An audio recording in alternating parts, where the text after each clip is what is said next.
Yo quisiera compartir con ustedes mi experiencia en cuanto al análisis literario que un diletante como yo he realizado.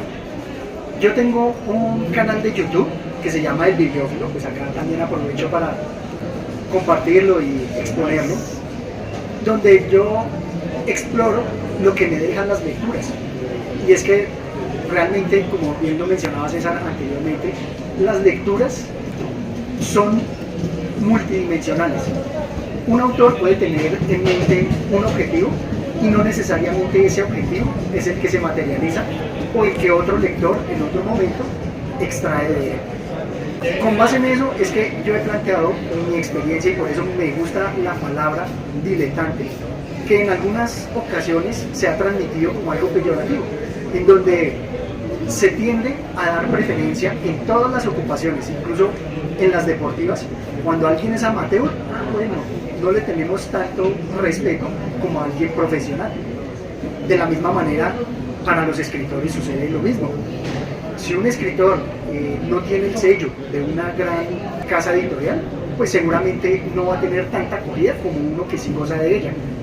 Y me gusta mucho el ejemplo histórico que nos presenta Alexandre de Dumas, porque es bien conocido que él aprovechaba su goodwill, su buen nombre, su sello editorial, para apropiarse de otros textos de otras personas y él venderlos como propios. Mi objetivo no es de pronto criticar esas posturas morales frente al mercado, porque soy muy consciente y por eso uniendo esta charla con la anterior, veo que todo está muy relacionado, porque de todas maneras la industria editorial mueve los objetivos, mueve los temas, tanto así que me gusta mucho la aproximación que hace Ita, porque anima a colocar un tema específico. Entonces dice, bueno, vamos a hacer una publicación sobre el amor. Entonces eso de alguna manera mueve los sentimientos, las ideas, las reflexiones, para que podamos profundizar sobre ellas y dejar volar nuestra imaginación, que al final creo que eso es el objetivo principal que buscamos como lectoescritores. ¿Y por qué voy ahora a esta parte de lectoescritura?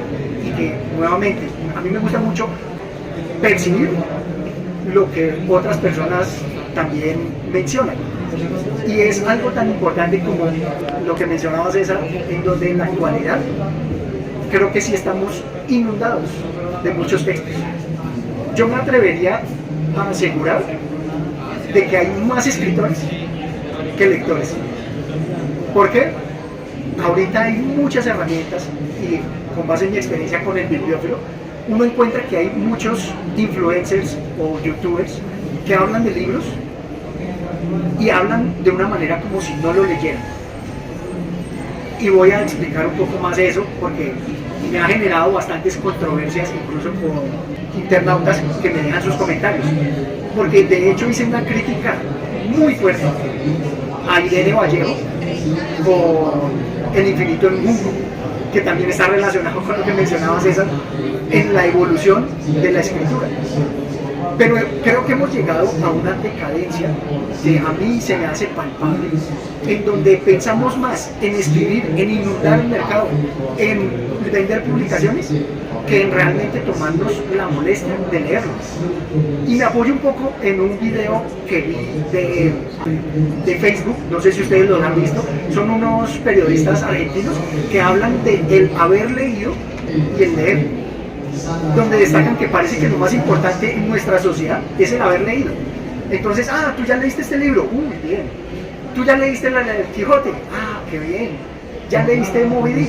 Y entonces ellos hablaban que prácticamente vamos a llegar no solamente con la inteligencia artificial a que nos haga el resumen, que ya lo hace muy bien, sino que también entonces vamos a nosotros a la píldora para ya me leí Moby Dick, no tener que pasar por las hojas, sino ya con una píldora quedó todo leído, asimilado. Y así con grandes obras que me parece sorprendente que youtubers lo máximo que tienen para decir una obra es su extensión. Les recomiendo este libro porque es corto, se lee en una sentada. Yo digo, pero eso no hace una obra grande o pequeña. Hay obras así de grandes que no valen lo que una así. Y el hecho no está en que lo hagamos porque es extensa o porque no, o para darnos el orgullo de decir, yo ya lo leí. A mí me gustan las lecturas por el aprendizaje que me dejan.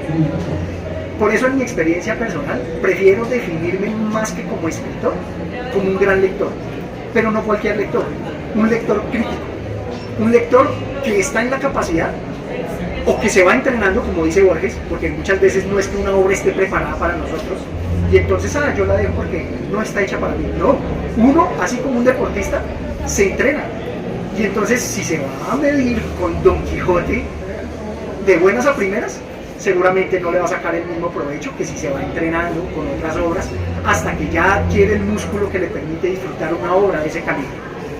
Por eso es que yo en mi canal hago análisis de ese tipo. Sé que de pronto no tengo una gran audiencia, lo busco. Sé que el mercado no se conquista tan fácilmente como una bonita cara, porque hay incluso youtubers que solo con las manos, no nunca se les ve las caras, pero solo con las manos atraen a la audiencia. Pero también me parece que lo más importante es lo que se dice de las obras. Por eso yo quisiera compartir con ustedes 3 reflexiones que me han gustado particularmente, que igual pueden buscar en YouTube, con respecto a las obras que he leído, porque me parece que eso es lo más enriquecedor que yo como lector encuentro. Porque más que haberlo leído, decir ya leí el libro, me gusta interactuar con otras personas, en donde también ellas me den su punto de vista de qué opinan de esas lecturas. Una de ellas es Moby Dick.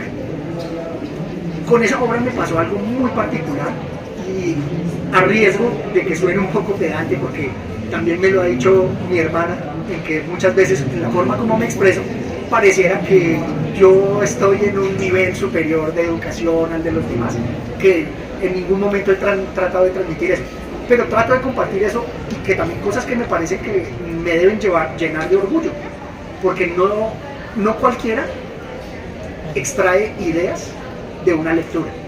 Y por eso mi invitación a todos los lectores es que ellos también aporten con sus ideas, porque así no sean estudiosos, varios se dedican a una obra, sus ideas, sus impresiones pueden ser muy relevantes para otra persona. Con esa obra me pasó algo muy particular, y es que encontré algo que me causó gran curiosidad, y es que Moby Dick arranca con infratextos o con esas citas, pero abundantes, porque normalmente un escritor pone 1, 2, máximo 5, que ya ocupa una hoja, y uno dice, ya, eso es mucho. Pero con Moby Dick, 1, 2, 3, y uno, a mí eso me empezó a generar ya como una duda. Ya eso me apasionó, me amarró. Yo dije, si él hizo eso, es por algo. Y entonces empecé a leer pensando en por qué él hizo eso, por qué él hizo eso. Luego de haber hecho la lectura, obviamente investigué con respecto a lo que decían otros, y en esa edición que yo tenía había un estudioso que resaltaba lo que había que ver de Moby Dick. Muchas cosas coincidieron, entonces me sentí muy orgulloso, pero aquí viene el punto de lo que me pareció más importante y que de verdad no encontré, y que si alguno ha encontrado me gustaría enriquecerme, porque de pronto es por falta de lectura que no he encontrado esas coincidencias. Pero me parece que lo más importante que se plantea en Moby Dick es un mito, es la construcción de un mito. Y ahí la razón de por qué esas citas, porque esas citas van dando el marco conceptual a todas las referencias culturales que hacen de la ballena un mito, que ahí está otro tema. Muchos estudiosos dicen, ¿quién es el protagonista de Moby Dick? Y entonces unos dicen, no, que es Ahab, o que es Ismael, porque arrancó. Y entonces no, empiezan unas teorías grandísimas en donde la primera parte es de Ismael, la segunda de pero que entonces esto, que lo otro. Y a mí me pareció tan curioso, porque así suena pedante, pero a mí me pareció tan curioso que se llama Moby Dick o la ballena. Y yo dije, para él era clarísimo, el real protagonista es la ballena. ¿Y por qué es un mito? Y a riesgo de ser spoiler, porque pues igual ya me imagino que se conoce culturalmente cómo es esta historia. Es tan mito esa historia que la ballena no muere. y se une con las primeras referencias que él pone en el texto, donde dice que la ballena ha sido desde tiempos bíblicos, con todo eso, y entonces me parece que él deja eso así, y por eso la ballena no muere, porque prácticamente nos deja el mito en donde en cualquier momento, en estos momentos, podríamos salir al mar y encontrarnos con Moby Dick. Ese fue uno de los análisis que a mí me gustó particularmente y que, confrontando con otros, no sé qué tanto se encuentren. Que incluso unido con la inteligencia artificial, no necesariamente un prompt va a dar esa misma reflexión que a mí me generó la lectura. Otro de los análisis que me gustó particularmente es el de la Orestiada. ¿Por qué? Normalmente cuando me enfrento con textos clásicos, pues algún filósofo dijo todo lo que había sobre cultura, todo lo que podría haber habido sobre cultura, ya los griegos lo inventaron.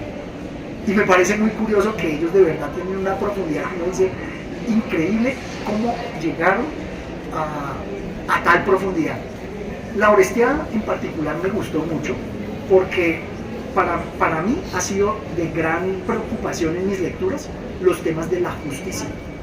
Y entonces uno dice, no, a mí me gusta la justicia. ¿Quién no se indigna cuando sucede algo injusto? Y me parece que es una necesidad tan humana. O sea, nosotros, cualquier humano se indigna.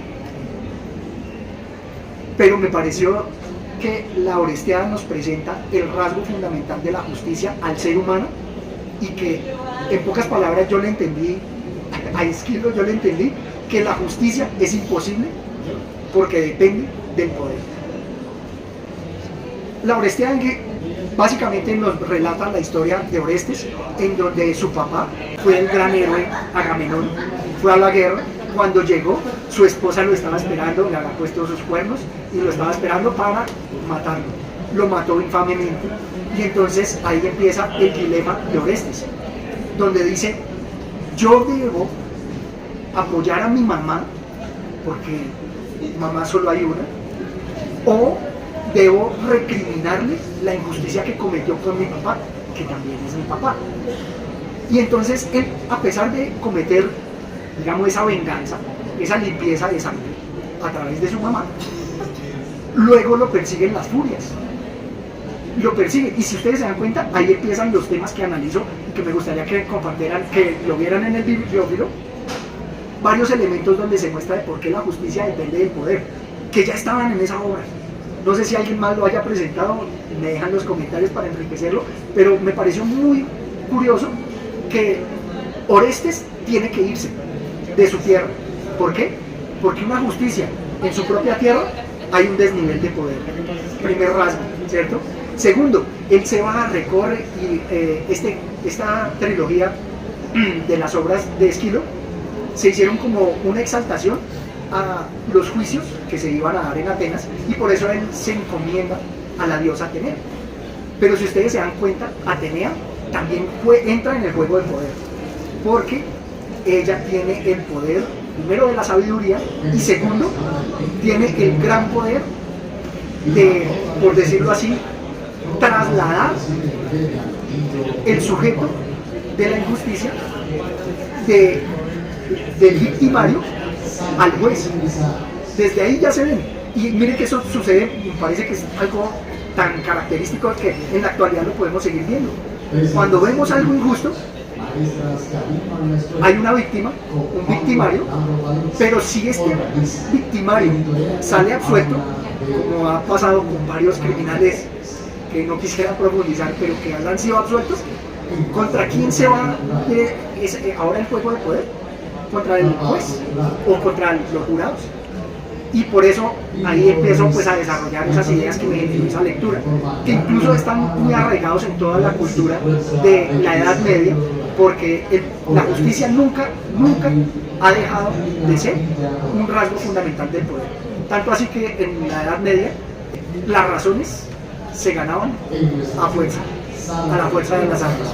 Tanto así que usted podía tener la razón, podía ser inocente, pero si no tenía quien blandiera la espada por usted, inmediatamente era condenado.